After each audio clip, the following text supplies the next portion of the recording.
This exercise is called a barbell squat or a back squat. The reason why it's called that is because I'm using a barbell and I have it positioned on my back.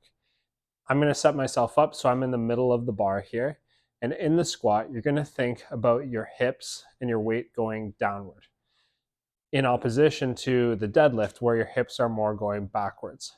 So in this position of the squat, I'm going to have my feet about shoulder width apart with my feet facing relatively straight forwards.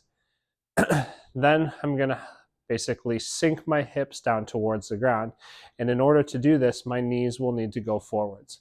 So here's what the squat will look like.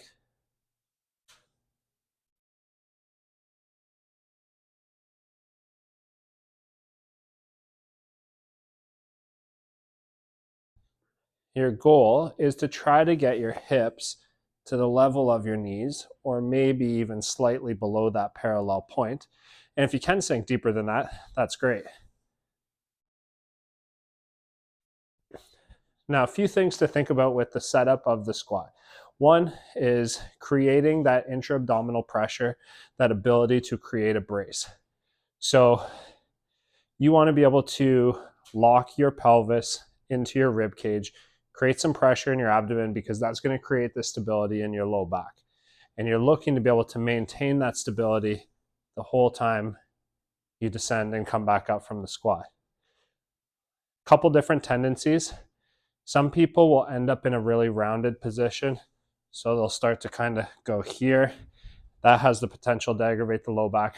Other people really hyperextend their low back in an attempt to try to keep their chest up, but they have the potential to stress the low back and the potential to pinch on the front of the hips when they go into that kind of sticking the butt out, anterior pelvic tilt, or arching of the low back position.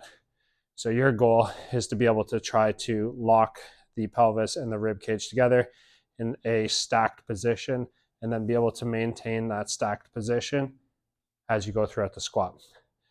Another common fault or kind of cheat with this squat is the position of the feet relative to the knees. So some people would say that you have to have your feet totally straight forwards on a squat. I think it's something to strive towards, but I don't think it has to be an absolute certainty. In fact, everybody's hip joints are going to be set up a little bit differently, that they may prefer to have their feet turned out a little bit. That's the case for me. What I am a stickler about is that your knees should go along the same path as your feet. So some people will turn out their feet a lot like this, and then they'll come into a squat here where their knees are not following the same path as their feet. That has the potential to aggravate the knees and throw up things further up the chain. So if your feet are turned out slightly, your knees should follow that same path. If your feet are quite turned out, your knees should still follow that same path. So good luck with the squat. It's a challenging exercise, but you can do it.